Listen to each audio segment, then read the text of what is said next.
भगवत गीता के इन 5 श्लोकों से करें अपने संकट दूर। हिंदू धर्म में भगवत गीता को एक पवित्र ग्रंथ है। इसके श्लोक जीवन को जीने की दिशा दिखाते हैं। हम कई बार अपने जीवन में संकट में पड़कर हार जाते हैं, लेकिन अगर उसी वक्त हमें श्रीमद् भागवत गीता के इन वीडियो का स्मरण हो जाए तो यकीन मानिए आप संकट से दूर हो सकते हैं। आइए आज भगवत गीता के श्लोक का मतलब जानते हैं जो हमारे जीवन जीने की राह आसान कर देंगे।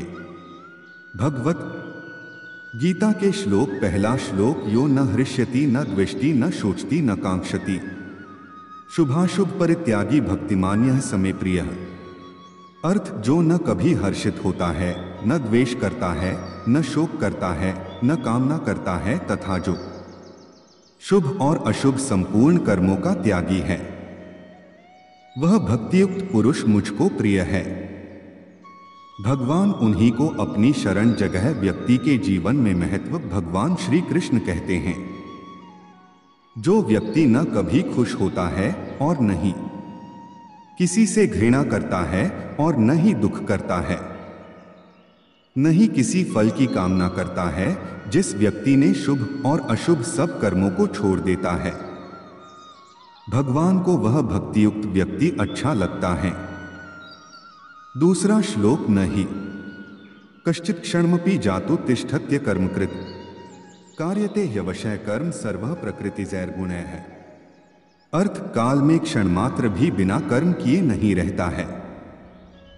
समुदाय प्रकृति जनित गुणों द्वारा परवश हुआ कर्म करने के लिए बाध्य किया जाता है। व्यक्ति के जीवन में महत्व गीता में भगवान ने कहा है, अगर कोई भी मनुष्य किसी भी काल में बिना कर्म किए नहीं रहता है।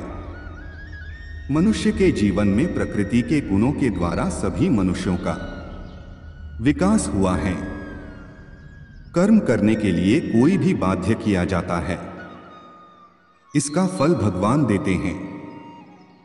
तीसरा श्लोक, कर्मेंद्रियाणि संयमय य आस्ते मनसा स्मरन् इंद्रियार्थान विमूढ़ात्मा मिथ्याचारः स उच्यते। अर्थ, जो मूढ़ बुद्धि समस्त इंद्रियों को हठपूर्वक ऊपर से रोककर मन से उन इंद्रियों के विषयों का चिंतन करता रहता है, वह मिथ्याचारी अर्थात दंभी कहा जाता है।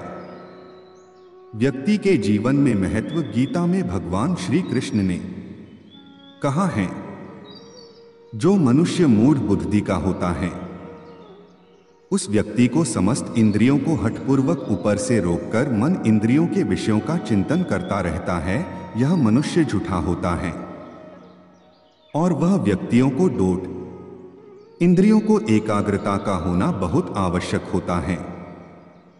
चौथा श्लोक, एता विभूति पोगन च मम यो वेत्ति तत्वतः सोविकंपेन योगेन युज्यते नात्र संशयः। अर्थ, इस परमेश्वरीय रूप विभूति को और योग शक्ति को दो तत्व से जानता है, वह निश्चल भक्ति योग से युक्त हो जाता है। व्यक्ति के जीवन में महत्व, जो पुरुष मेरी इस परमेश्वरीय रूप विभूति को और योग शक्ति को तत्व से जानता है, जो कुछ दृश्य मात्र संसार है वह सब भगवान की माया है और एक वासुदेव भगवान ही सर्वत्र परिपूर्ण है, यह जानना ही तत्व से जानना है, वह निश्चल भक्ति योग से युक्त हो जाता है, इसमें कुछ भी संशय नहीं है। पांचवा श्लोक, सर्वधर्मान परित्यज्य मामेक शरण व्रज अहत्या सर्वपापेभ्यो मोक्षयिष्यामि मा शुचः। अर्थ, सभी धर्मों को त्याग कर अर्थात हर आश्रय को त्याग कर केवल मेरी शरण में आओ, तुम्हें सभी पापों से मुक्ति दिला दूंगा, इसलिए शोक मत करो। व्यक्ति के जीवन में महत्व श्री कृष्ण भगवान कहते हैं, हे अर्जुन, सब धर्म को छोड़कर और हर आश्रय को छोड़कर तुम बस मेरी शरण में आ जाओ, तो भगवान सभी को मुक्ति दे सकते हैं, तुम्हें सभी पापों से मुक्ति दिला दूंगा, इसलिए शोक मत करो और सबको अपने दुख को छोड़कर भगवान की शरण में चले जाओ, भगवान सब कष्ट दूर कर देंगे।